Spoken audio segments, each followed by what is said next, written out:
We have 3, Mr. President. Tell Wallingford, IT Department creation is the subject.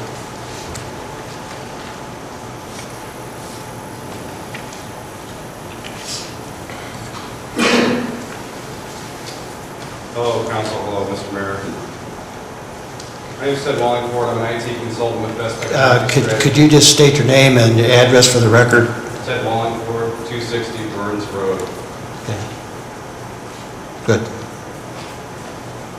I'm an IT consultant with Best Technology Strategy. We're an Elyria-based business-to-business executive technology company. What we do is help organizations such as the city perform better IT practices from one day to the next, from the strategic to the tactical. I've met with Brian and Corey, the 2 IT staff that remain with the city, with my client relationship manager, Katie Knight. I'm very impressed with the demeanor and hospitality of both gentlemen. It is clear that they are extremely busy. To fully inform myself about the city's IT efforts, Katie and I have also spoken with several council members. For this reason, I am very concerned about the current proposal because it does nothing to mitigate critical areas of risk in the city's IT infrastructure, and it budgets permanent payroll dollars towards IT initiatives which are not permanent in nature. This proposal would be bad business, and I have a couple notes as to why. IT staff are overwhelmed to the point of non-productivity. There are approximately 450 users of computer systems, 300 of which are what I would consider full-time users sitting in front of their screens all day, or most of the day. Because of this, the existing staff are stretched too thin. That's obvious. Part of this has to do with the city's aging staff, which lacks the skills necessary to productive use of computer systems in the city, particularly in the utilities department. The recent attrition of personnel with part-time support roles throughout different departments, particularly in utilities, has made it difficult for Brian and Corey to support all the users. There is a serious lack of documentation for critical systems in the city, including the firehouse record-keeping system and the ACS system, which is used for purchase orders and other procedures. These systems are not well documented or well understood. Business continuity is also not well documented. What would happen if Corey and Brian were incapacitated or a major disaster struck one or all of the city's 3 data centers? Nobody knows, and merely hiring more IT people does nothing to address this particular concern. The city website is another issue, which is a public face of a deeper problem. These websites that the city runs are static, not content managed, which means that IT staff have to publish content to the site on behalf of the city employees. It would be much more cost effective to use a content managed solution. One of the payroll additions, which was included in the proposal as of about a month ago, if my understanding is correct, and the proposal has not changed. The idea was to hire a web developer that would work full-time for the city. I believe this is a mistake. I don't believe the city needs a web developer. I think the city needs to empower its content creators to supply the website with content. They don't need a technical skill set to do this if the right solution is selected. Test restorations of critical data backups are not documented or well understood, and those test restores may not be occurring at all in some departments, particularly the fire department record-keeping system, and backup and recovery maintenance duties at City Hall should be improved. I'm almost finished. Go ahead, proceed. So Brian and Corey are conscious of the need to put more resources into supporting IT, as is the mayor and many members of council. We don't know how the city arrived at the conclusion that those resources need to be payroll resources, or why there need to be 7 of them on the staff. Where does this number come from, and what is the justification for it? If the reason is just to get back to previous staffing levels, then that's the wrong reason.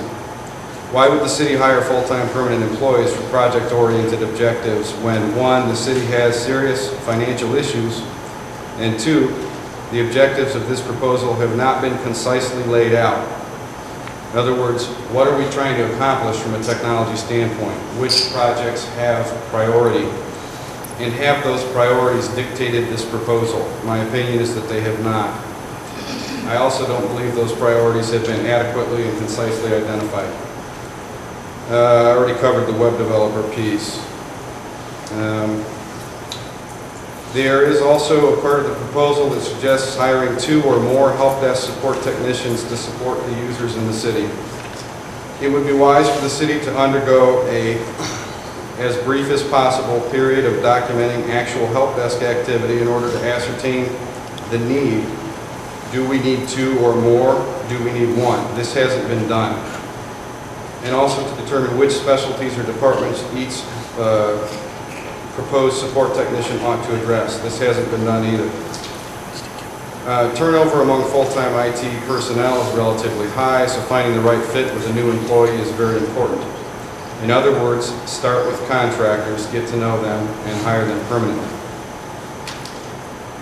One other item, and this is the last item, instead of moving forward with a GIS geomapping technician, which was described to me by Brian as being part of the proposal, whose duties would primarily be geared around short-term projects with long-term returns, such as geomapping the city's fire hydrants. It would make more sense to consultatively engage a third-party project manager. If such a project management resource were retained, strategically significant ideas like the hydrant mapping project could become reality in a short period of time, instead of sitting in Brian's and Corey's heads as ideas. I urge you to vote against this proposal if there's a vote tonight, because it has not been vetted by a qualified third-party expert. It proposes a lot of hiring, but doesn't spell out the project objectives the City of Elyria will achieve. It does nothing to mitigate the most pressing risks to the city's IT infrastructure which exists today: backup management and disaster readiness. And it seems to take a more expensive route than necessary by simply throwing bodies at a complex and poorly defined problem. Thank you. Thank you.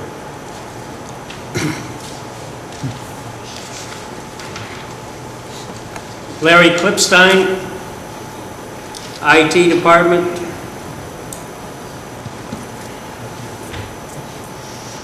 Hi, Larry Klipstein, 959 Oakwood Drive. I have a few things here. One thing that's got me by surprise in the Chronicle, one day we've seen a story about the IT department being formed with giving substantial cost and hiring new people, and the next day we see a story where the city's running out of money going to cut services. So that didn't sort of like balance out. As far as the IT department, I know they're not raises, but the salaries went up tremendously. The 3 staff members, if you add up what they're going to be making, is an increase of $25,000 of what they were making prior to this. I'd like to also know that if anyone had anticipated maybe contracting a company to do this work for the city, thereby saving any kind of benefit costs or compensation. Also, I also work for the Cleveland Clinic. I talk to our IT guys here in Lorain County. We have 2 people that run our IT department. They can cover 1,200 computers, 500 printers, 25 servers. 2 people at the Cleveland Clinic can do the job. Why do we need 7 people in Elyria to do 256 computers, 90 printers, and a few websites? You have 400 employees, you say go to your IT department. We have over 800 people in Lorain County that work with the Cleveland Clinic that come to our 2 guys. As far as the wastewater cost, has anyone did any research on what the EPA mandated items would cost the city under the current economic situation instead of going full-blown throughout the city? Because the cities right now need to cut back on all costs. As Councilwoman Mitchell stated, that $7.50 a month is nothing but change to some, but some people's budget is a negative, or they live paycheck to paycheck, and $7.50 is a lot. Another thing is the maintenance garage that we're talking about. Has anyone thought about contracting space at the old General Motors plant or the vacant York plant and converting that spot into a maintenance facility? I know the GM plant has a lot of unused space instead of spending money to build something from the ground up. And as far as the container program, the city states they want to, through attrition, bring the employees not needed into other departments. But are those employees actually needed in those departments? Because the departments are running fine now, then why justify to bring more people into them? And I'd just like to comment that the mayor, Mr. Pileski, I congratulate you in giving back to the city. And I also like to thank whatever department did the square because it's a magnificent job this year. Thank you.